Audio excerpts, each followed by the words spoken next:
मी उंदरे गावातून आलो आहे. माझं नाव शिवाजी लवके आहे. फोन ठेवा, फोन खाली ठेवा. नाही, मी व्हिडिओ रेकॉर्ड करतो. फोन खाली ठेवा. मी व्हिडिओ रेकॉर्ड फोन करतो. खाली ठेवा. फोन खाली ठेवा. खाली ठेवा. फोन खाली ठेवा. चला बाहेर निघून जा. चला. हा? व्हिडिओ रेकॉर्ड करतो मी. चला. मुंबई हायकोर्टाचा तुम्हाला माहिती आहे 2021चा निर्णय. जा घेऊन जा, घेऊन जा. चल. बंबई हायकोर्टाचा 2021चा निर्णय माहिती आहे का तुम्हाला? ठीक आहे, तुम्ही माझ्याशी जे हुल्लत घालताय ना. तुमचं नाव काय? मी फक्त चर्चा करायला आले. तुम्हाला काय करते का मी? मी चर्चा करायला आलोय. एका शब्दात तुम्ही फोन खाली ठेवा म्हणता. फोन खाली ठेवा. फोन खाली ठेवा. मोबाईल बंद करा.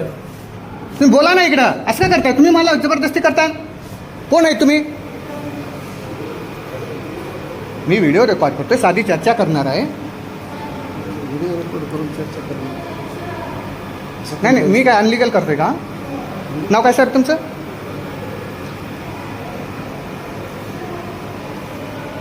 ठीक आहे, आपण साधी चर्चा तर करूच करू. मला जेवढं पाहिजे तेवढं फुटेज भेटलं.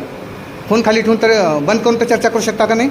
ठीक आहे, आता आतमध्ये येऊ मी. बरं, तुमचं नाव सांगा पहिलं, मी आतमध्ये येतो. तुम्ही सरकारी अधिकारी आहात का भैया? तुम्ही सरकारी अधिकारी आहात? तुम्ही जे मला बाहेर धक्के देऊन काढता. उंद्री गावातील 15व्या वित्त आयोगाच्या 5 लाख रुपयाच्या डस्टबिन घोटाळ्याचा आणि गावकऱ्यांच्या इतर समस्याचा अर्ज घेऊन सन्मानाने चर्चा करायला गेलो होतो. पण चर्चा तर लांबच राहिली. तिथल्या जबाबदार अधिकाऱ्यांनी आणि कर्मचाऱ्यांनी मला थेट धक्के मारून कार्यालयाच्या बाहेर काढलं आणि माझा मोबाईल हिसकावून घेण्याचा प्रयत्न केला, जे तुम्ही व्हिडिओमध्ये बघितलं आहे. हे अर्ज देण्यासाठी गेलो होतो मी. 3 अर्ज होते एकूण. 1 2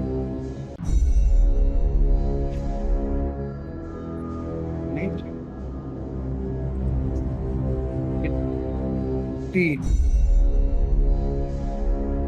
याच घोटाळ्याची चौकशी व्हावी आणि 1 जूनच्या आंदोलनाची पूर्व नोटीस द्यावी म्हणून मी आज 22 मे 2026 रोजी मुखेड पंचायत समिती कार्यालयात गेलो होतो. सार्वजनिक कार्यालयात पारदर्शकता राहावी म्हणून मी माझ्या मोबाईलचा कॅमेरा चालू केला. मुंबई उच्च न्यायालयाचा स्पष्ट निर्णय आहे की सरकारी कार्यालयात शांततेत व्हिडिओ रेकॉर्डिंग करणे हा कोणताही गुन्हा नाही. पण स्वतःचा भ्रष्टाचार उघडा पडेल या भीतीने तिथल्या अधिकाऱ्याचे धाबे दणाणले.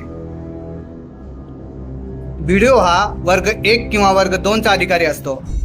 ज्या अधिकाऱ्यांनी MPSC परीक्षा पास करून लाखो रुपयाचा पगार घेऊन या खुर्चीवर बसण्याचा अधिकार मिळवलाय, त्यांना एका सर्वसामान्य नागरिकाशी कसं वागावं याचं साधं भान असू नये.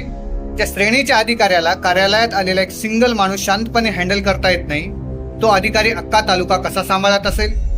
तालुक्याचा कारभार हे असे अधिकारी रामभरोसे चालवत आहेत का? एका सुजाण नागरिकाला सन्मानाची वागणूक देण्याऐवजी चोरासारखी धक्काबुक्की करणे हे वर्तन या प्रशासनाला शोभणारे आहे का? हा शासकीय खुर्चीचा आणि अधिकाऱ्याचा गैरवापर नाही तर काय आहे? जर आज माझ्या जागी एखादा गरीब शेतकरी किंवा महिला असती तर या अधिकाऱ्यांनी त्याचं काय हाल केलं असतं? मी या व्हिडिओच्या माध्यमातून माननीय जिल्हाधिकारी साहेब नांदेड आणि माननीय मुख्य कार्यकारी अधिकारी जिल्हा परिषद नांदेड यांना विनंती करतो की या अधिकाऱ्याची तात्काळ चौकशी करून त्याचे निलंबन करण्यात यावे. आणि लक्षात ठेवा अधिकाऱ्यांनो, तुम्ही धक्के मारून मला कार्यालयाबाहेर काढू शकता, पण उंद्री गावच्या जनतेच्या हक्काचा आणि भ्रष्टाचाराचा लढा माझ्या मनातून बाहेर काढू शकत नाही. येत्या 1 जून 2026 रोजी उंद्री ग्रामपंचायतीला जनतेचे कुलूप ठोकणार म्हणजे ठोकणारच.